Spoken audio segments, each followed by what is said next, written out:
विद्यार्थी मित्रांनो, आज शनिवार आणि 2 दिवसांनी बेसिक इलेक्ट्रिकलचा 24 पॅटर्नचा पेपर हा पहिला अटेम्प्ट असणार. खूप विद्यार्थी असे आहेत ते विचार करतात थेरी करून जाऊ 28 मार्क येतील. असं होणार नाही मित्रांनो.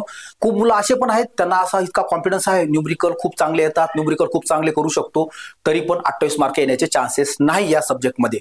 आणि खूप मुलं असे पण मी पाहिले आतापर्यंत ते विचार करतायत 10 मार्कचे एमसीक्यू आले तर सर उत्तर सांगतील, 10 मार्क झाले 18 पाडायचे, बेसिक इलेक्ट्रिकल निघून जाईल. मित्रांनो असं पण होणार नाही. हे 3 चान्सेस आपण कधीच या सब्जेक्टसाठी कधीच हा विचार करू नका, शॉर्टकट मारू नका.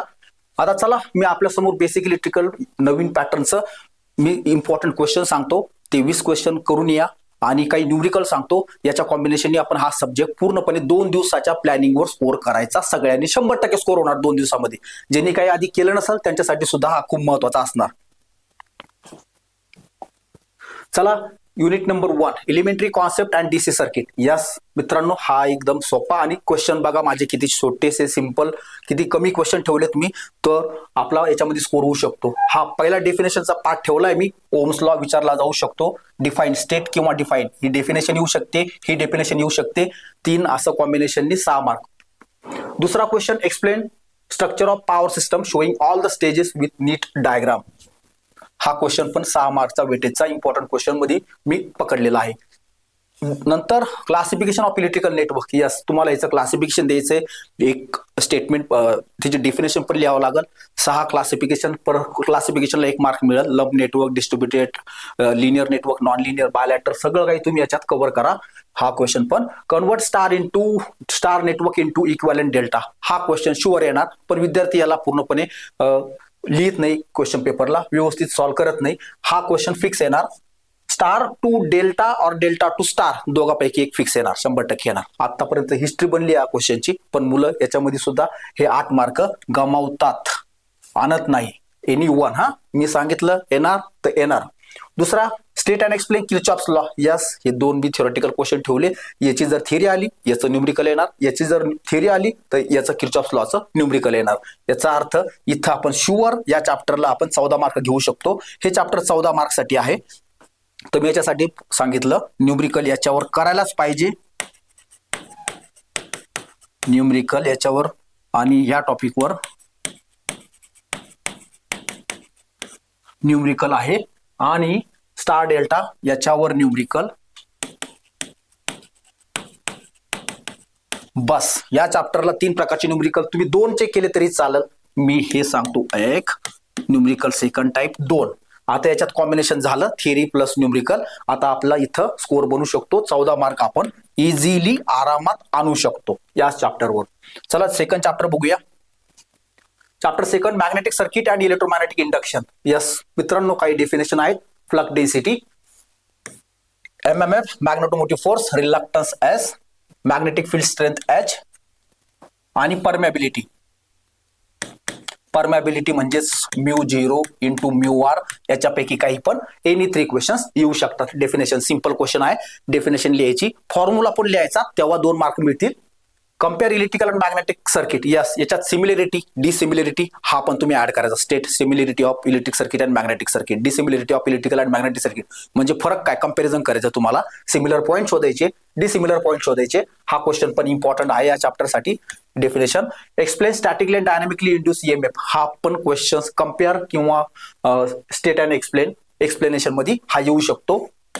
Next derive the expression for coefficient of coupling. Yes, के का फॉर्मूले का वेरिफिकेशन आपको करना है, करायचा आहे.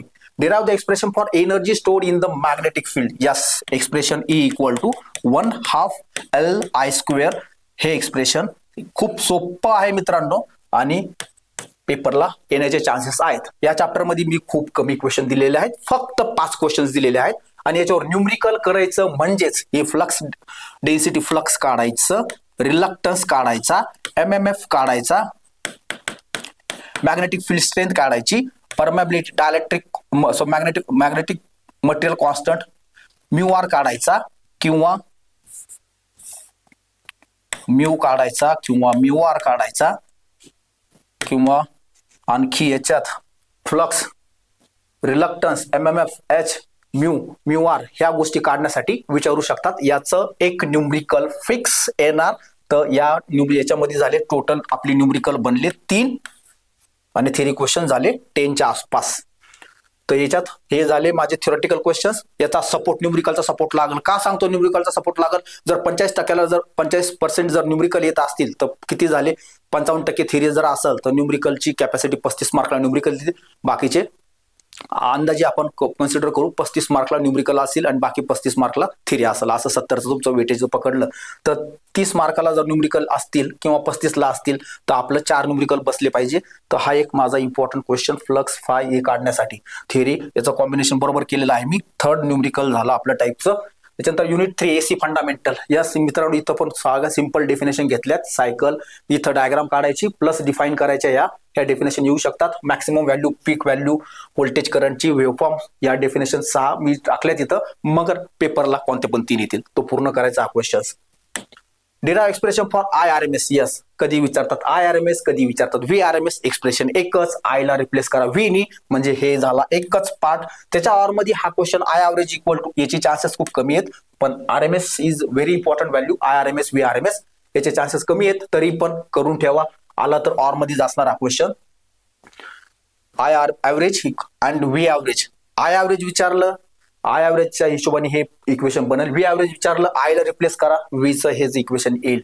सो हा सुद्धा या दोघांपैकी हा कोणताही एक येण्याचे चान्स आहेत फिक्स या पॅटर्न मध्ये. Explain phase of an alternating quantity. Yes, phase म्हणजे phi, angle phi voltage current मधला. Also state lagging and leading phase difference of an alternating quantity. Yes, हे तुम्हाला व्यवस्थित लॅगिंग लिडिंग फेज डिफरन्सची definition plus डायग्रामनी show करायचं, इक्वेशननी mathematical relationship show करायचे. Derive expression for current and power when pure inductor. Yes, हे 2 question असे आहेत. याच्यामध्ये आरला मी काढून टाकलं का? प्युअर रेजिस्टर जर घेतला तर इतकं सिंपल आहे की तुमची लेवल नाही इतकं सिंपल विचारण्याची. सो इंडक्टर अँड कॅपॅसिटर, जर याची इंडक्टरची थिअरी आली तर याचा न्यूमरिकल येईल, आणि याचा जर न्यूमरिकल आला, याची जर थिअरी आली तर याचा न्यूमरिकल येईल इंडक्टरचा. तर हे 2 क्वेश्चन अजिबात सोडायचे नाही. हे 2 क्वेश्चन्स फिक्स येण्याचे चान्स आहेत. एकाची थिअरी, एक अपोजिटचं न्यूमरिकल.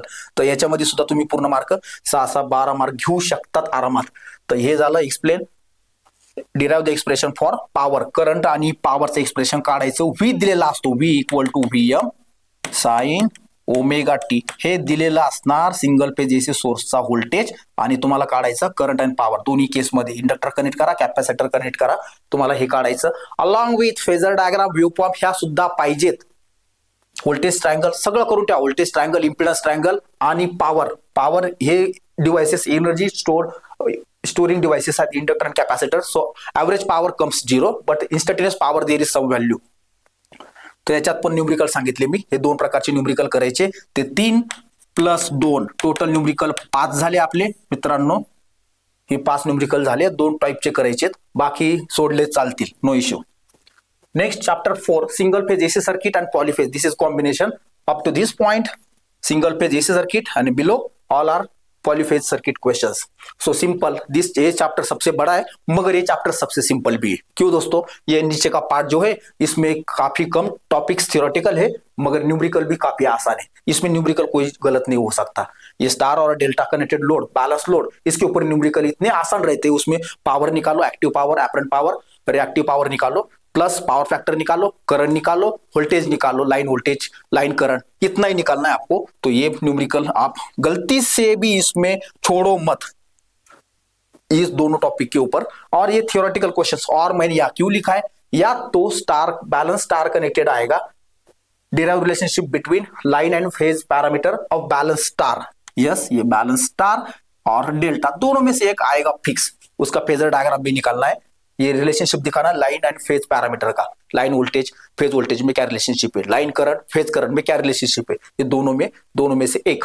यानी आप ये करेंगे तो ये आएगा, ये आपको सॉल्व करने आएगा, और ये पढ़ेंगे तो आपको ये भी जम जाएगा. तो एक किया तो दूसरा ऑटोमेटिक आप बाय डिफॉल्ट आप सॉल्व कर पाएंगे और समझ पाएंगे. तो ये थियोरेटिकल क्वेश्चंस. इसके ऊपर थ्योरी आया तो इसके ऊपर न्यूमेरिकल आने का चांस रहेगा, इसके ऊपर न्यूमेरिकल आया तो इसके ऊपर थियरी. इसका ऐसा बैलेंस रखो. और ये डेफिनेशन है पॉलीफेज के ऊपर, फेज सीक्वेंस, ये इंपॉर्टेंट है. RYB फेज सीक्वेंस होता है. Balance load, yes, Z1 equal to Z2 equal to Z3. All three phase have same impedance. Unbalanced load does not equal Z1 does not equal Z2 does not equal Z3. ये आपको दिखाना है symmetrical system. या symmetrical system होता क्या है? Three phasors, three vector, voltage vector और current vector having 120 degree displacement, 120 degree displacement and magnitude, similar magnitude. This is called symmetrical system. So आपको डायग्राम ऐसा इक्वेशन ये बना के आप इसमें पूरे नंबर पूरे मार्क्स ला सकते हैं. और ये ऊपर का पार्ट है ये भी काफी इंपॉर्टेंट है. आरएल एंड आरसी ये दोनों में से इंपॉर्टेंट है. एक का थ्योरी आएगा तो दूसरे का प्रॉब्लम, दूसरे का थ्योरी आएगा तो पहले का प्रॉब्लम. यानी आपको ये दो क्वेश्चन भी नहीं छोड़ने हैं. यहां भी आपको पूरे के पूरे मार्क्स मिलेंगे. आरएल का थ्योरी आया, आरसी का न्यूमेरिकल, आरसी का थ्योरी आया तो आरएल का न्यूमेरिकल. ऐसा ये आप दोनों इसमें न्यूमेरिकल को भी पकड़ो और थ्योरी भी पकड़ो. वो पहले 5 और इसका भी न्यूमेरिकल, दोनों का 6-7 टाइप के न्यूमेरिकल हो गए.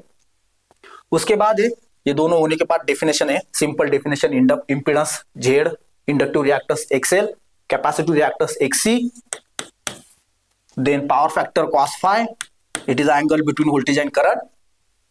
P active power, reactive power, apparent power. Any three definition के चांसेस है. और उसके बाद रेजोनेंस, रेजोनेंस का condition XL equal to XC. ये कंडीशन आपको वेरीफाई करना है. और रेजोनेंस फ्रीक्वेंसी भी निकालनी है. Define admittance, admittance is Y reciprocal of impedance. इसके कंपोनेंट दिखाने हैं जी और बी. इसका यूनिट स्टेट करना है. तो ये क्वेश्चन मैंने और में रखा है, दोनों में से कुछ भी एक. तो इसको ये और थ्योरी इसका आएगा तो या इसका आएगा, न्यूमेरिकल अपोजिट का आएगा. इसमें भी इसको ये दोनों और है, एक का थ्योरी दूसरे का न्यूमेरिकल. और ये हो गया मेरा सिंपल डेफिनेशन. यहां भी डाला, यहां भी डाला. तो ये चैप्टर आपका स्कोरिंग बनाने का काम आएगा. पहला चैप्टर और ये चैप्टर नंबर 4, इसके ऊपर आपका स्कोर डिपेंड रहेगा. 7 न्यूमेरिकल हो गए अब तक मेरे. आपको एग्जाम में 4 न्यूमेरिकल बिठाना है और पूरा इसमें स्कोर बनाना है. Chapter last, transformer end motor. Explain construction end working of single phase transformer. Yes, simple है. कंस्ट्रक्शन डायग्राम निकालना है, इसका वर्किंग लिखना है, वर्किंग प्रिंसिपल, ईएमएफ इक्वेशन लिखना है. ये 6 मार्क्स आपको देके जाएगा theoretical. Compare core type and shell type transformer. Yes, 2 type की इंपॉर्टेंट ट्रांसफार्मर है. इसका कंपैरिजन आप शॉर्ट में कीजिए, वेरी सिंपल शॉर्ट लैंग्वेज में कीजिए, टाइम बचेगा. 6 मार्क के लिए क्वेश्चन है, इंपॉर्टेंट है. Explain EMF equation of single phase transformer, यानी E1 एंड E2, इसका एक्सप्रेशन आपको बनाना है. ये भी छोटा सिंपल क्वेश्चन है, very important. Explain various losses take place in transformer, in which part this losses does occur. ये भी आपको, और कैसे हम इसको कम करेंगे, ये भी लास्ट क्वेश्चन इंपॉर्टेंट है. ये हो गया ट्रांसफार्मर के ऊपर. अभी लास्ट चैप्टर के ऊपर एक क्वेश्चन आपका पूरा थ्योरेटिकल आने वाला है. उसमें मोटर के बारे में, मोटर के टाइप, उसके एडवांटेजेस, एप्लीकेशन का इस्तेमाल होता है, इसके बारे में. इसलिए मैंने इसके क्वेश्चन डाले नहीं, क्योंकि वो सबसे इजीएस्ट टॉपिक है. उसको आप याद रख सकते हैं आसानी से. 3 फेज इंडक्शन मोटर है हमारे पास, सिंगल फेज मोटर है, capacitor start, capacitor run, without capacitor. So आप इसके ये थ्योरेटिकल मोटर का पार्ट थ्योरेटिकल रहेगा. इसके ऊपर नो न्यूमेरिकल आपको करने, डेरिवेशन भी कुछ करना नहीं है, टॉर्क भी इक्वेशन, पावर इक्वेशन कुछ नहीं करना है. ओनली थ्योरेटिकल के हिसाब से इस चैप्टर को देखो, मोटर को सिर्फ ओनली डायग्राम एंड कुछ थ्योरी पार्ट उसका पढ़ के जाओ. ये कम मार्क के लिए, इसका वेटेज काफी कम है, 6 to 8 मार्क्स का इसका वेटेज है बस इस चैप्टर में. बाकी वेटेज ट्रांसफार्मर को रहेगा. ये काफी इंपॉर्टेंट डिवाइस है. तो ये हो गया मेरा पूरा प्लान, मैंने आपके सामने रख दिया. अब सोचो आप क्या कैसे इसको निकालेंगे. मैं सोचता हूँ, सिर्फ मेरी सोच ऐसी है, मैं इस चैप्टर में 4 न्यूमेरिकल का ट्राई करूंगा और 4 न्यूमेरिकल का थ्योरी करूंगा. मैंने अब तक कितने न्यूमेरिकल दिए, ट्रांसफार्मर का भी न्यूमेरिकल मैं करता हूं. हाँ, ईएमएफ इक्वेशन 7 प्लस 8वां न्यूमेरिकल ईएमएफ इक्वेशन, इसके ऊपर प्लस इफिशिएंसी प्लस रेगुलेशन 8 और ये 9, टोटल कैटेगरी 9 टाइप की न्यूमेरिकल है. और मैं चाहता हूं आप कम से कम 4 न्यूमेरिकल 9 में से चुन लो कौन से 4 न्यूमेरिकल परफेक्ट करके जाना है. अभी मैं आपको कैलकुलेशन करके बताता हूं कैसे मैं 50 के ऊपर इसका स्कोर 2 दिन में निकाल के दिखाता हूं. चलो, अभी अपना टोटल वेटेज है, मैं यहां व्हाइट से करता हूं. Okay, total weightage 70. अब अज्यूम करो 35 marks theory end 35 marks numerical. Okay. अभी मैं चाहता हूं, मैं सिर्फ या थ्योरी में ट्राई करूंगा। 2 दिन, अभी मेरे पास 2 दिन बचे, ज्यादा टाइम नहीं है, तो मैं क्या कोशिश करूंगा, यहाँ से मैं 4 ही क्वेश्चंस ऐसे कर अब पकड़ूंगा, जो मैं पहले ही 2-3 पेजेस पे लिख के मैं 4 क्वेश्चंस, 6 मार्क का एक 24 मार्क्स मुझे यहाँ मिल गए। इसमें भी मैंने कितने न्यूमेरिकल दिए अब तक, मैंने थ्योरेटिकल क्वेश्चंस भी दिए, न्यूमेरिकल मैंने 9 टाइप के न्यूमेरिकल दिए, उसमें से मुझे 4 ही न्यूमेरिकल चाहिए, बराबर 4 ही न्यूमेरिकल सॉल्व करने। इजी टाइप पकड़ लो क्योंकि पेपर में आएंगे। ये भी मैं 6 मार्क का पकड़ता हूँ, 8 मार्क रहने दो, 6 पकड़ता हूँ, कुछ गलती किया आपने सपोज। ये भी हो गया 24, ये हो गया टोटल 48 कैलकुलेशन, ये हो गया मेरा पासिंग, गया 50 के ऊपर। मैंने 2 दिन का प्लान करके दिया आपको, साफ सबसे कम क्वेश्चंस एंड सबसे कम टाइम में, ड्यूरेशन में, 2 दिन में आसानी से होगा। आज ही उसका रिवीजन स्टार्ट कर दो। 4 क्वेश्चन आपको, इतना करने के बाद 4 तो बैठेंगे, कोई भी हो, कितना भी अनपढ़ हो, 4 क्वेश्चन करने के, 4 न्यूमेरिकल, 6-7 न्यूमेरिकल इस टाइप में से। न्यूमेरिकल मैंने कितने दिए, टोटल 9 टाइप की दिए। थ्योरी क्वेश्चन दिए लगभग मैंने 25 के आसपास है, मगर कुछ भी 20 करके जाओ, जो आपको अच्छे लगे 20 करके जाओ, क्योंकि आपको पकड़ना है 4 थ्योरी 4 न्यूमेरिकल, ये आपका 48 मार्क्स आसानी से बन रहा है। तो मैंने क्या बताया तरीका, आप थ्योरी के ऊपर डिपेंड मत रहो। थ्योरी करके जाऊंगा 28 नहीं मिलेंगे, न्यूमेरिकल करके जाऊंगा 28 नहीं मिलेंगे, गलती करेंगे आप, श्योर गलती करेंगे। एमसीक्यू नए आने वाली है एनालिटिकल सब्जेक्ट की, इसमें एमसीक्यू आने का कोई चांस नहीं है। पहले पेपर में आए थे, जो पहला पेपर था उसमें एमसीक्यू आए थे, मगर इस बार इस पैटर्न में एमसीक्यू का कोई चांस नहीं है। आपको हार्ड मेहनत से सिर्फ 4 थ्योरी बिटाओ अच्छी तरह से, 6-6 मार्क के, और 4 न्यूमेरिकल बिटाओ, आसानी से कम टाइम में ये स्कोर आपका 48 प्लस चला जाएगा। और कम टाइम में, 2 ही दिन में, मैं 2 दिन का प्लान बता रहा हूं, नहीं पूरा सेमिस्टर का। पूरा सेमिस्टर मुझे पता है काफी स्टूडेंट है, उन्होंने कुछ नहीं किया अब तक कुछ नहीं किया, बुक भी नहीं खोला, तो भी मैं बता रहा हूँ, कॉन्फिडेंस से बता रहा हूँ। और कमेंट बॉक्स में कमेंट डालो, मिलेंगे कि नहीं 48 प्लस मार्क्स मिलेंगे कि नहीं, कमेंट बॉक्स में कमेंट डाल के मेरा मुझे मोटिवेट करो आप। मैंने किया मेरा काम, मैंने बता दिया पैटर्न प्लस इंपॉर्टेंट क्वेश्चन, सब कुछ बता दिया आपके सामने। चलो बेस्ट ऑफ लक, 2 दिन है आपके पास, और निकाल के दिखाओ BEE।